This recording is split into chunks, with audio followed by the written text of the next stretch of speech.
The day was January 8th in 1886. Yes, it was more, for that was the day that my prophet was born.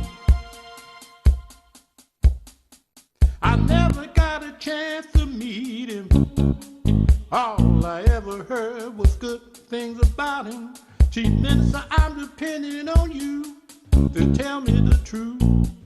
And the chief looked up with a smile and said, a prophet is the chief cornerstone. The bills reject, but he still stood strong. And when he came, he brought Islam in all his name. Islam, Islam, Islam. Welcome, family, to the Voice of the Prophet. We are Sayuddin Muhammad Bey, your host, with Governor Barkey Cream L. Islam, and we're members of the Moorish Temple of America 1928 under Supreme Grand Sheikh Dr. Ras Sadi Il. We are study group 2A here in Detroit, Michigan, and in Pontiac, Michigan, and we welcome you to our humble show. Once again, thank you for joining in. We got a lot of good stuff to talk about today, but the first thing we want to give is honor and praise to Allah. You know, the call is called the rootless root from which all things come.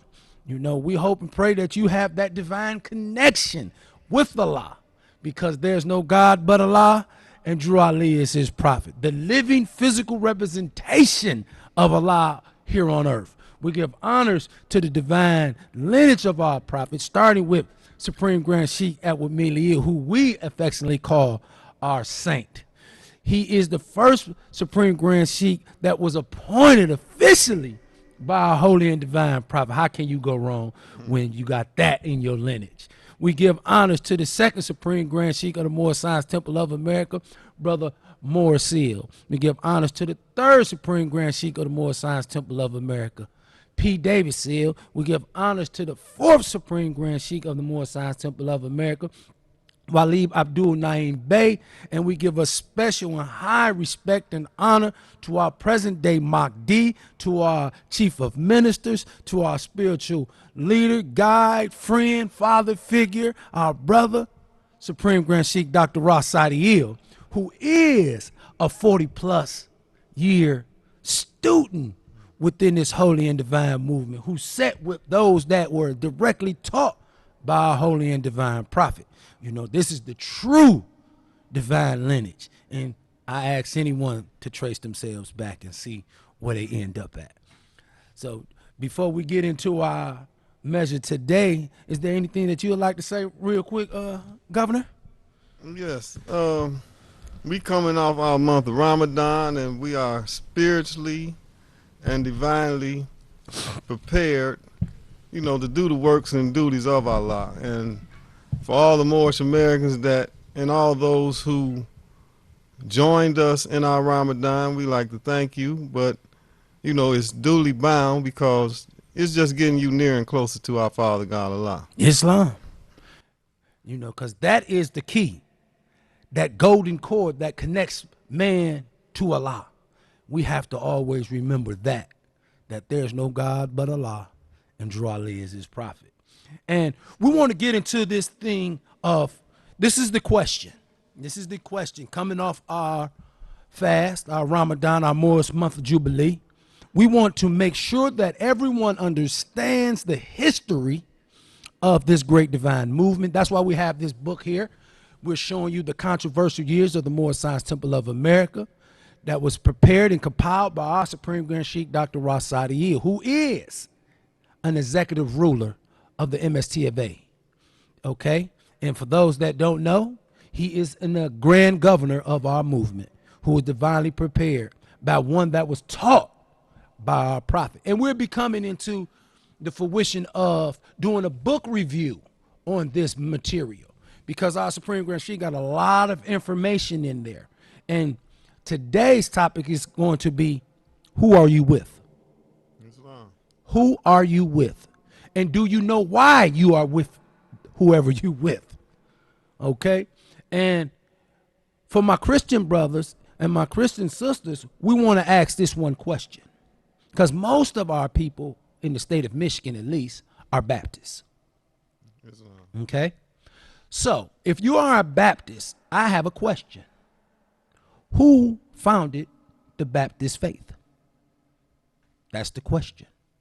And if you want to try to answer that, you can call in to the number 313-868-0342. And we can confound on that question. Okay? Now, the question again is, who founded the Baptist faith? Now, in Christendom is all of the Christians, all of the denominations that fall up under Christianity. Such as with Protestants, okay. Protestants, Seventh-day Adventists, Pentecostal, Baptists, Methodists, so forth and so on. You have all these branches of this tree called Christianity. My next question to the multitude is, when did Christianity start? So if I can help you to understand that, we need to go back in time. We need to be able to trace ourselves and know what we're talking about, because we need to know who we with. And we're not going to talk about all of the denominations. We're just going to pick the one, the Baptist, because most of our people believe that the Baptist faith sprung about because John was doing baptism. Okay? And that's really not true. Symbolic meaning. That's the symbolic meaning. Yes, sir. Okay. Now, for those that don't know, I'll give you a hint. The founder of the Baptist denomination is a European by the name of John Smith. JOHNSMYTH.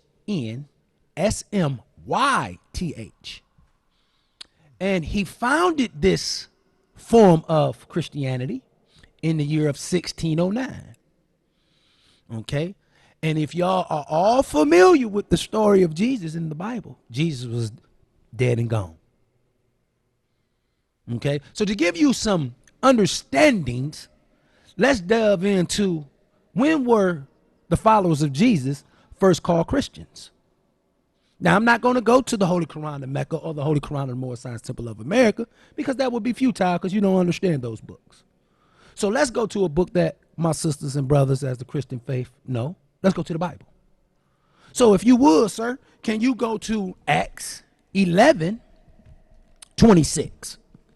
Now, I want y'all to see that I'm not reading this. These are not my words. I didn't make this up. This is in the book of Revelation of the Bible. So if we go to Acts 11, verse 26, we're going to see some things. So the brother going to read it for us. Islam.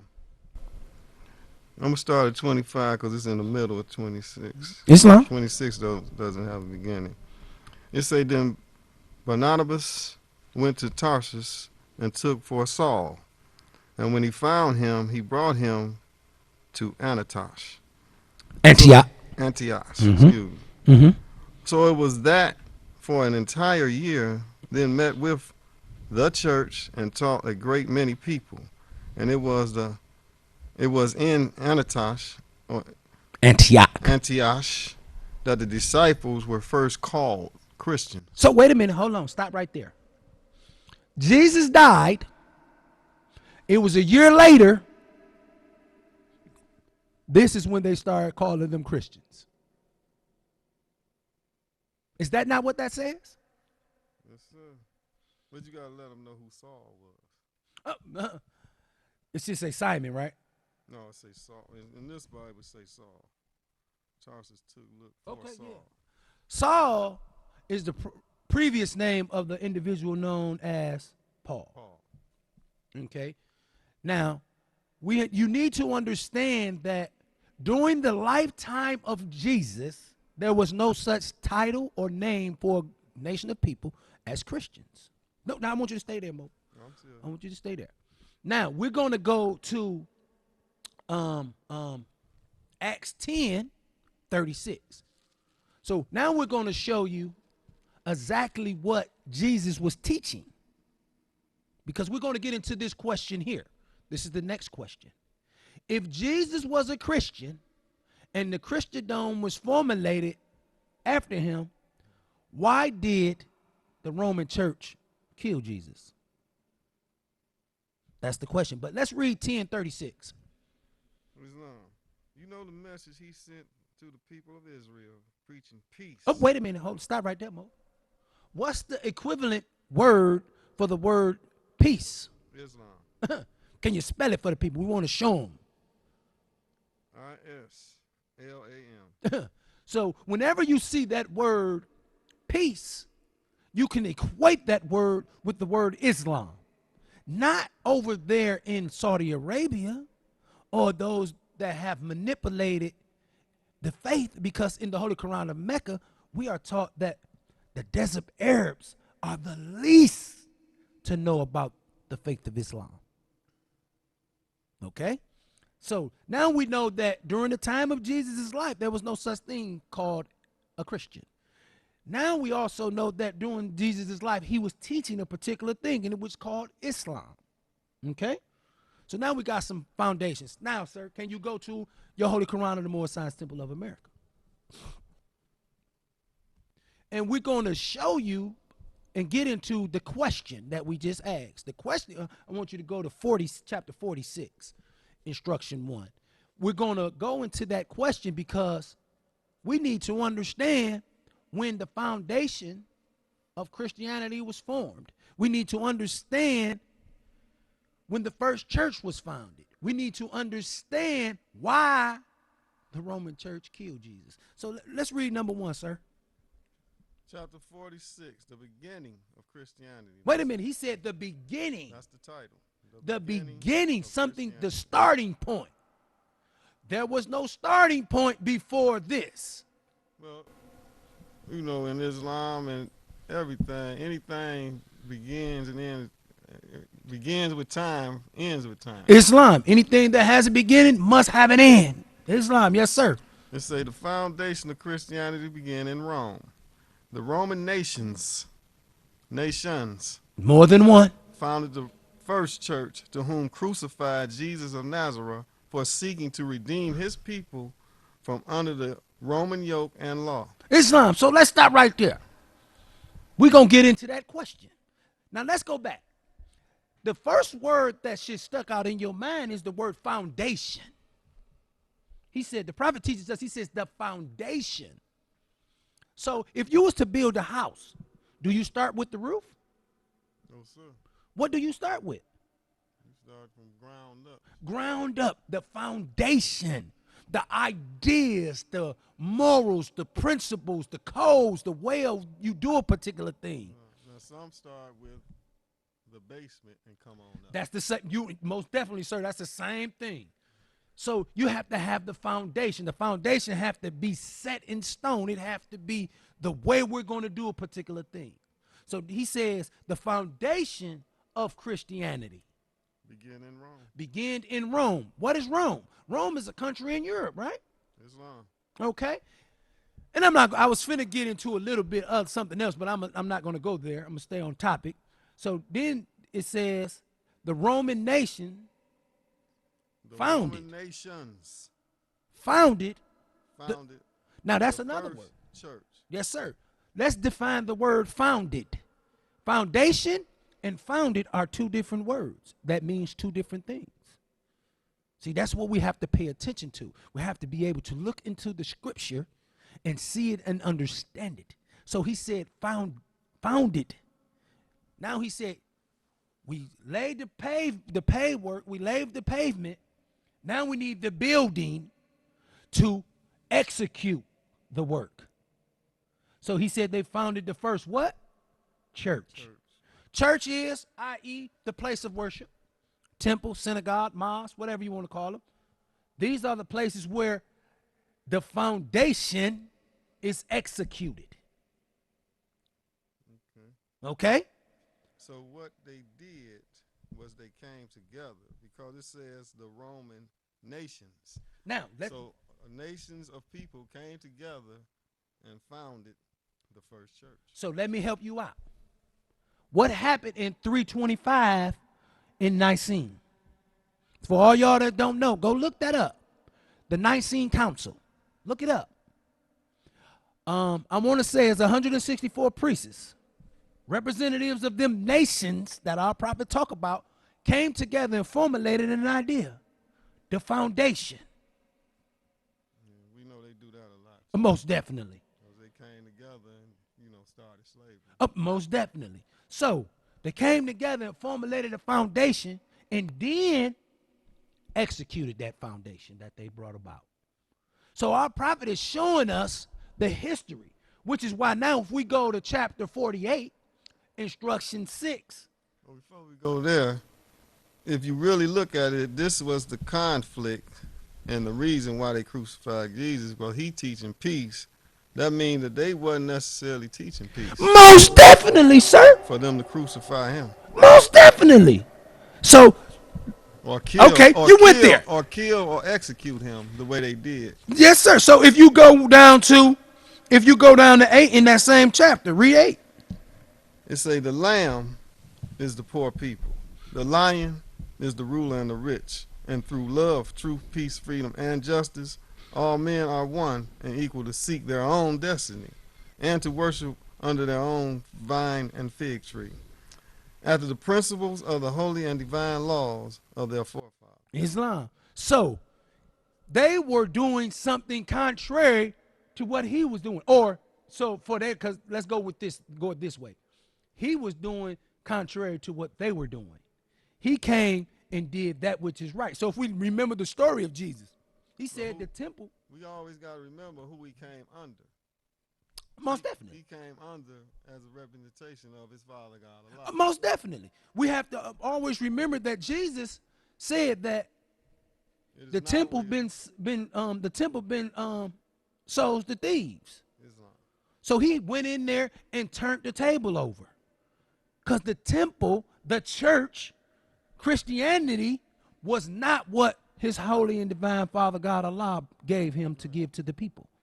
And he always stresses, not of my will, the will of him who sent me. Islam. So let's go to 48. Let's read instruction 6. Instruction 6. The end of time and fulfilling of the prophecies is the title. Instruction 6.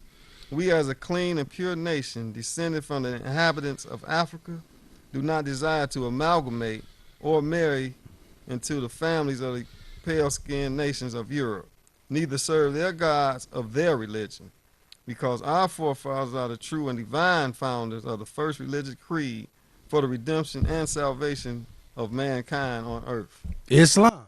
So he just showed us that Jesus was not teaching what they were teaching. Jesus was teaching something else. So he wanted Islam. He wanted his people to get in the way of God. No matter what you call God, Allah, Buddha, Confucius. I mean, not Buddha, Confucius. Parabrahm. Whatever the name that you come up with, you have to believe and know that there is no God but Allah. That's what we say. But he is it's called the root from which all things come. So now, back to John Smith and the Baptist Church. Did you know that in the Baptist Church that they did not allow slaves, black people, color folk, Ethiopians to be baptized? But this is a part of the faith that you're a part of. Did you know that they did not allow children to be part of that? You had to be of the elite.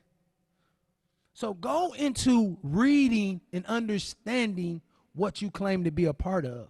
Once you know a history of a thing, you have the proper tools to make a wise decision. As our Queen Mother Spring Grand Sheiks always says, compare everything that you claim to learn. Now, I want to speak to my Moorish brothers now. All those that claim to be following our prophet. And let's talk to y'all, because we need, and I want you to read this more, because I want you to read it. I don't want for me to read it, because you might think that I made this stuff up. The whole thing? Yeah, we're going to just do some excerpts. We ain't going to read the whole thing. We're just going to do some excerpts, because there's a lot of information. Now, and all this information that the brothers finna read can be found in this book. And you can go on our website msta1928.org, and you can order this book. You know, we all donations, everything, no matter how small or big, is welcome. We appreciate all that those that aid and assist us to continue to keep this faith of Islam in its purest form out there. Again, you know, contact us. Now, we want to bring it up a little bit to speed because we want y'all to understand the title of the article is, Are you under the Prophet's movement? Are you under the Prophet's movement? Okay? Now, people need to know who and what is the Prophet's movement. The Prophet's movement is not known as the Moorish Temple of America Incorporated. The Prophet's movement is not known as the Moors of the Republic, the Canaan land Moors. It is none of that nonsense. The Prophet's movement was started in 1928. The foundation was started in 1925. See, that word foundation again popped up. In 1928 is when the plan was executed. So I'm going to get in the brother to read a few things. You can pick wherever you want to start reading that more by, and we'll go from there. I'm going to start at the beginning. It say, we as Moorish American moms are taught, man may believe what others say, but thus he never knows.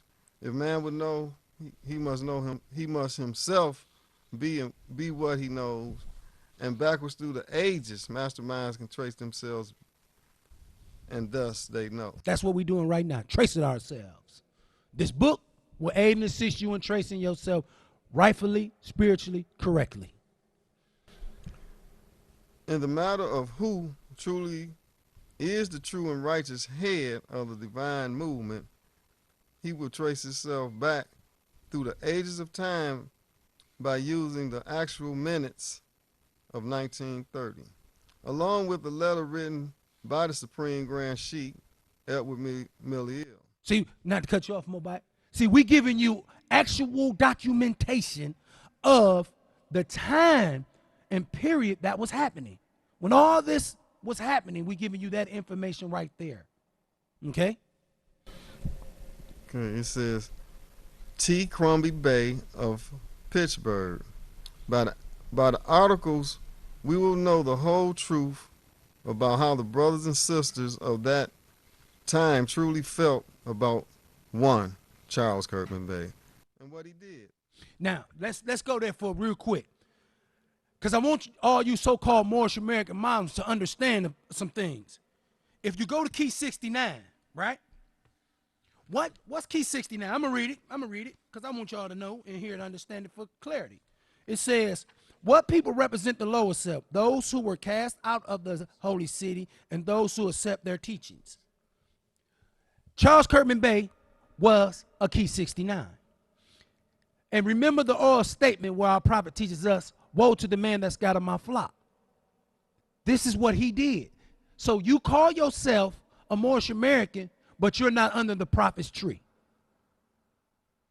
So you're under Charles Kirkman Bay, and which brings me to the story that our Supreme Grand Sheikh told us about when he went to Virginia, and the brother told him that the prophets and the prophet's feds and the Kirkman Bay feds was in the back arguing. See, how do you argue with the prophet? This is the living physical representation of Allah here on earth. How do you argue with that? That story brings us to the story of the prophet said, don't mark up your feds, Mo. Charles Kirkman Bay had a big old picture with the sultan on his feds. So what type of religious person or Muslim would argue with the word of God? Iblis. Those that were cast out and those that accept their teachings. That's surely when it begun. You know, that is him. I will not bow down. Islam. So you can go to, yeah, I just wanted to bring that to the flow, Mo. It say, the whole trouble is this. When I, SGS, Supreme Grand Sheikh, Milliel, was on my way around to visit the Prophet's Temple in August of 1929, Kirkman Bay was voted in as a Supreme Grand Advisor and moderator. So hold on. So they voted first, and then they made up a fake office. There's no such thing as Supreme Grand Advisor and moderator in the movement. And i.e., just to let all you brothers know that follow Fuqua Bay, L. Martin Bay, all those brothers that I know personally from the facilities, ask them, when did our Laville change the title from Supreme Grand Advisor and Moderator to Supreme Grand Sheik? See, there's a reason why he was doing that. Okay? So we have to pay attention to things and errors in time. But go home. I digress. Well, I have a question. It could be answered later, but who actually started the voting process? Ooh, that is a great one. Because all through the Bible, Quran, and other holy books, it always say Allah appoints. Most definitely, Mobite. And once a thing starts, if you start a business today, Mobite, and you say this is the law that we're going to vote or we're not going to vote, we're going to appoint people to positions, that's how it has to end. The way it began is the way it has to end. So Charles Kirkman Bay took the prophet's teachings and twisted it and made his own version, which is why their organization started in 1934. But they don't want to give you that information, because if they tell you these things, you might start not to believe in the blind man. See? That's when our prophet tells us in these articles that he gives us. Those on our side of the human race were the ones that tried to get those that would believe to think that he was a joke and unreal. See, Allah and the prophet is real, more. And they need to understand this. And the only way we're going to get this and understand this is by following our prophet's footprints. You cannot follow the prophet's footprints by somebody else. Well, here's a thought. Here's a thought. This for all people that have an understanding, either here or a comprehension. If a person came, before this person came, there was nothing, nothing being practiced. So if this person came and brought Islam as our prophet did, and after his untimely death, all these other things popping up, who are you really following? Islam. It's just a thought. You know, that's why it's a profound thought. That's why it's so important for us to know the history of what we're calling ourselves a part of. We have these brothers in these fraternities, Sigma Phi, Islam, in all these fraternities, right? But they don't even know. How can you be a Greek? How can you be a Greek? That is giving yourself another nationality. Better word is, how can you be an Arab? Or European. So, you know, we're going to pick back up with this because our time is fastly approaching us. But we want to extend our honors to all those that have listened, watched, you know, may want to call in, call myself, our governor, you know, watch us on Facebook and YouTube, you know. So we ask that you hear these divine words because they're for your salvation. See, this is the number one key. I have mine. I have mine. I have mine. When Allah calls on that day of judgment, I'm receiving my scroll in my right hand. For those that don't know what I'm referring to, go to your Holy Quran in Mecca and pick it up and study it. Because those that receive their scroll in their right hand is rewarded paradise. And those that grab their scroll in their left hand, doom, doom, doom. And with that, I just got one last thing to say. Read, all you Moors that got Holy Qurans, read chapter 45. Be yourself, because it was ordained by Allah for you to do such. Islam. You know that that's funny. We talked about whole Islam. With that, we're going to close out. We're going to leave you in Islam and Islamism, that there is no God but Allah, and Prophet Drew Ali is his prophet, Almighty. Almighty. The day was January 8th in 1886. Yes, it was more, for that was the day that my prophet was born. I never got a chance to meet him. All I ever heard was good things about him. Chief Minister, I'm depending on you. to tell me the truth. And the chief looked up with a smile and said, a prophet is the chief cornerstone. The village reject, but he still stood strong. He brought Islam in all his name. A prophet is the chief cornerstone.